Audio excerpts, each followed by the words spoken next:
എല്ലാവർക്കും പുതിയൊരു വീഡിയോയിലേക്ക് സ്വാഗതം. ഇഫ്താർ സ്പെഷ്യലായിട്ട് ഉണ്ടാക്കിയെടുക്കാൻ പറ്റിയ നല്ലൊരു ക്രിസ്പി ചിക്കൻ ബോൾസിൻ്റെ റെസിപ്പിയുമായിട്ടാണ് ഇന്ന് ഞാൻ വന്നത്. ഉണ്ടാക്കാൻ നല്ല ഈസിയും നല്ല ടേസ്റ്റുമാണ് ഈ ഒരു ചിക്കൻ ബോൾസ്. അപ്പോൾ നമുക്ക് വേഗം തന്നെ നോക്കാം എങ്ങനെയാണ് ഇത് ഉണ്ടാക്കുന്നതെന്ന്. അതിന് മുമ്പായിട്ട് ആരെങ്കിലും സബ്സ്ക്രൈബ് ചെയ്യാതെ വീഡിയോ കാണുന്നുണ്ടെങ്കിൽ അതുപോലെ എൻ്റെ വീഡിയോ ഇഷ്ടപ്പെടുകയാണെങ്കിൽ മറക്കാതെ ഒന്ന് സബ്സ്ക്രൈബ് ചെയ്ത് സപ്പോർട്ട് ചെയ്യണേ. അപ്പോൾ ഈ ഒരു ചിക്കൻ ബോൾസ് ഉണ്ടാക്കാൻ വേണ്ടിയിട്ട് ആദ്യം തന്നെ ഞാനിതാ ഇതുപോലൊരു ബൗൾ എടുത്തിട്ടുണ്ട്. അതിലേക്ക് 250 ഗ്രാം ബോൺലെസ് ചിക്കൻ ഉപ്പും മഞ്ഞൾപ്പൊടിയും കുരുമുളകിൻ്റെ പൊടിയും ഇട്ടിട്ടൊന്ന് വേവിച്ചതിന് ശേഷം മിക്സിൻ്റെ ജാറിലിട്ടിട്ടൊന്ന് ക്രഷ് ചെയ്തെടുത്തിട്ടുണ്ട്. അതിട്ട് കൊടുക്കാം. ഇനി ഇതിലേക്ക് 1 ടീസ്പൂണോളം ഇഞ്ചി വെളുത്തുള്ളി പച്ചമുളക് ഒന്ന് ക്രഷ് ചെയ്തെടുത്തത് ചേർത്ത് കൊടുക്കാം. മൂന്നും കൂടി ഒന്നിച്ച് ക്രഷ് ചെയ്തെടുത്തതാണ്. പിന്നെ ഒരു 4 സ്ലൈസ് ബ്രെഡ് സൈഡൊക്കെ ഒന്ന് കട്ട് ചെയ്ത് മാറ്റിയതിന് ശേഷം മിക്സിൻ്റെ ജാറിലിട്ടിട്ടൊന്ന് പൊടിച്ചെടുത്തിട്ടുണ്ടേനു. അതും ചേർത്ത് കൊടുക്കാം. പിന്നെ 1/4 ടീസ്പൂണോളം മഞ്ഞൾപ്പൊടി, 1 ടീസ്പൂൺ പെപ്രിക്ക പൗഡർ ഇല്ലെങ്കിൽ സാധാ മുളക് പൊടി ചേർത്ത് കൊടുക്കുക. പിന്നെ 1/2 ടീസ്പൂൺ കുരുമുളകിൻ്റെ പൊടി, 1/4 teaspoon garam masala, 1 teaspoon oregano, 1/2 cup cheese കൂടുതൽ വേണമെങ്കിൽ കൂടുതൽ ചേർത്ത് കൊടുക്കാം. പിന്നെ 2 ടേബിൾ സ്പൂണോളം കോൺഫ്ലോർ, ആവശ്യത്തിനുള്ള ഉപ്പ്, 1 ടീസ്പൂൺ വൈറ്റ് വിനീഗർ, 1 മുട്ട ഉടച്ചെടുത്തിട്ടുണ്ട്. അതിതാ ഇതുപോലെ നന്നായിട്ടൊന്ന് ബീറ്റാക്കിയതിന് ശേഷം അതും കൂടെ ഒഴിച്ചു കൊടുക്കാം. എന്നിട്ട് ഇതെല്ലാം കൂടി നന്നായിട്ടൊന്ന് മിക്സാക്കി കൊടുക്കുക. നമുക്ക് കയ്യിൽ ഉരുട്ടി പിടിക്കാൻ പാകത്തിനായിരിക്കണം ഈ ഒരു മിക്സ്. നമ്മുടെ മുട്ടൻ്റെ വെള്ളം കൊണ്ടാണ് ഇത് കുഴച്ചെടുക്കുന്നത്.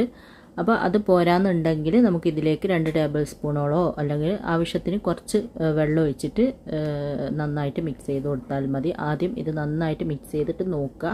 എന്നിട്ട് വേണമെന്നുണ്ടെങ്കിൽ മാത്രം വെള്ളം ചേർത്ത് കൊടുക്കുക. അപ്പോൾ ഇതാ മിക്സ് ചെയ്ത് നോക്കിയിട്ട് കയ്യിൽ ഉരുട്ടിപ്പിടിക്കാൻ ചെറിയൊരു ബുദ്ധിമുട്ടുണ്ട്. അപ്പോൾ ഞാനൊരു 2 ടേബിൾ സ്പൂണോളം വെള്ളവും കൂടെ ചേർത്തിട്ട് വീണ്ടും നന്നായിട്ടൊന്ന് മിക്സാക്കി കൊടുക്കുന്നുണ്ട്. പിന്നെ ചീസ് കയ്യിൽ ഇല്ലെങ്കിൽ ചേർത്ത് കൊടുക്കേണ്ട ആവശ്യമൊന്നുമില്ല. ചീസും കൂടെ ചേർത്ത് കഴിഞ്ഞാൽ നല്ലൊരു ടേസ്റ്റാണ്. അപ്പോൾ ചീസ് ഇല്ലെങ്കിൽ ചീസ് ഇല്ലാതെയും ബാക്കി എല്ലാ കാര്യങ്ങളും ചേർത്തിട്ട് ഈ ഒരു രീതിയിൽ റെഡിയാക്കാം. അങ്ങനെ ഇതാ ഇതുപോലെ കയ്യിൽ ഉരുട്ടിപ്പിടിക്കാൻ പാകത്തിനായിട്ടുണ്ട്. ഞാൻ ഇതുപോലെ കുറച്ചായിട്ട് എടുത്തിട്ട് ഇതുപോലെ ഒന്ന് ഉരുട്ടിയെടുക്കുന്നുണ്ട്. ചെറുനാരങ്ങൻ്റെ വലുപ്പത്തിലുള്ള ഓരോ ബോൾസും ആക്കിയെടുക്കുക. ഇനി ഇത് മുഴുവനും നമുക്കിതുപോലെ തന്നെ റെഡിയാക്കി എടുക്കാം. നമുക്കിത് 2 രീതിയിൽ ചെയ്യാം. നമ്മളിപ്പോൾ ചിക്കൻ വേവിച്ചിട്ടല്ലേ ഇതിൽ ചേർത്തത്. വേവിക്കാണ്ടും മിക്സിയിലിട്ടിട്ടോ അല്ലെങ്കിൽ ചോപ്പറിലിട്ടിട്ടല്ലോ ഒന്ന് അരച്ചെടുത്തിട്ടും നമുക്ക് ബാക്കി എല്ലാ കാര്യങ്ങളും ഇതേപോലെ തന്നെ ചേർത്തിട്ട് അങ്ങനെയും ചെയ്യാം.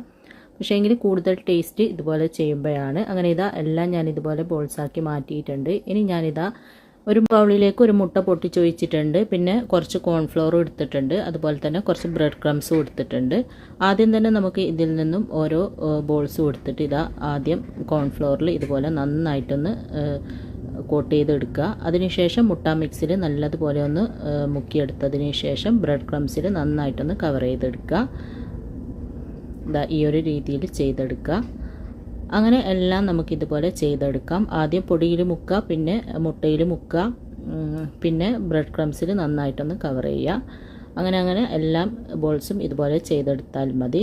നമുക്കില്ലേ ഇതുപോലെ റെഡിയാക്കിയിട്ട് നല്ല കണ്ടെയ്നറിലോ അല്ലെങ്കിൽ സിപ്ലോക്ക് ബാഗിലോ ആക്കിയിട്ട് ഫ്രീസറിൽ വെച്ച് കഴിഞ്ഞാൽ ഒരു 2 ആഴ്ച വരെയൊക്കെ ആവശ്യത്തിനനുസരിച്ചിട്ട് എടുത്തിട്ട് ഫ്രൈ ചെയ്യാനും പറ്റും. അങ്ങനെ വേണ്ടുന്നവർ കുറച്ച് കൂടുതൽ ഉണ്ടാക്കി വെച്ചാൽ നമുക്ക് എളുപ്പത്തിൽ എടുത്തിട്ട് ഫ്രൈ ചെയ്യാൻ പറ്റും.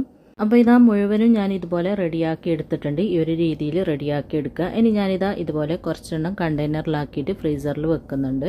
അപ്പോൾ ഇതുപോലത്തെ എന്തെങ്കിലും നല്ല കണ്ടെയ്നറിലോ അല്ലെങ്കിൽ സിപ്ലോക്ക് ബാഗിലോ ആക്കിയിട്ട് നമുക്ക് ഫ്രീസറിൽ സൂക്ഷിക്കാം. അങ്ങനെയാകുമ്പോൾ ആവശ്യാനുസരണം എടുത്തിട്ട് ഫ്രൈ ചെയ്താൽ മതി.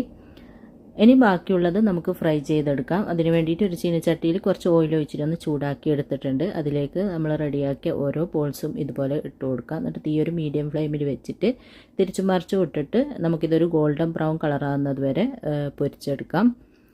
തീ കൂട്ടി വെക്കരുത്. മുകളിൽ ബ്രെഡ് ക്രംസ് ആണല്ലോ, അതുകൊണ്ട് പെട്ടെന്ന് കരിഞ്ഞു പോകും. അതുകൊണ്ട് തീ ഒരു മീഡിയം ഫ്ലെയിമിൽ വെച്ചിട്ട് തിരിച്ചു മറിച്ച് വിട്ടിട്ട് ഈ ഒരു രീതിയിൽ റെഡിയാക്കി എടുക്കുക. അങ്ങനെ ഇതാ തിരിച്ചു മറിച്ചു വിട്ടിട്ട് എല്ലാം നല്ലതുപോലെ ഒരു ഗോൾഡൻ ബ്രൗൺ കളറായി വന്നിട്ടുണ്ട്. ഇനി നമുക്കിത് എണ്ണയിൽ നിന്ന് കോരി മാറ്റാം. എന്നിട്ട് ബാക്കിയുള്ളതും കൂടി സെയിം രീതിയിൽ തന്നെ പൊരിച്ചെടുക്കാം. പിന്നെ ഉണ്ടാക്കി ഫ്രീസ് ചെയ്ത് വെക്കാൻ പറ്റിയ ഒരുപാട് റെസിപ്പി വീഡിയോ ഞാൻ ഓൾറെഡി അപ്ലോഡ് ചെയ്തിട്ടുണ്ട്. നിങ്ങൾക്ക് വേണമെങ്കിൽ അത് കണ്ടു നോക്കുക. ലിങ്ക് ഞാൻ താഴെ കൊടുക്കാം. അങ്ങനെ ഇതാ എല്ലാം ഫ്രൈ ചെയ്തതിന് ശേഷം ഞാൻ ഇതുപോലെ സെർവിങ് പ്ലേറ്റിലേക്ക് മാറ്റിയിട്ടുണ്ട്. നിങ്ങളെല്ലാവരും ഇതൊന്ന് ഉണ്ടാക്കി നോക്കുക. ഞാൻ ഇതൊന്ന് കട്ട് ചെയ്തിട്ട് നിങ്ങൾക്ക് കാണിച്ചു തരാം.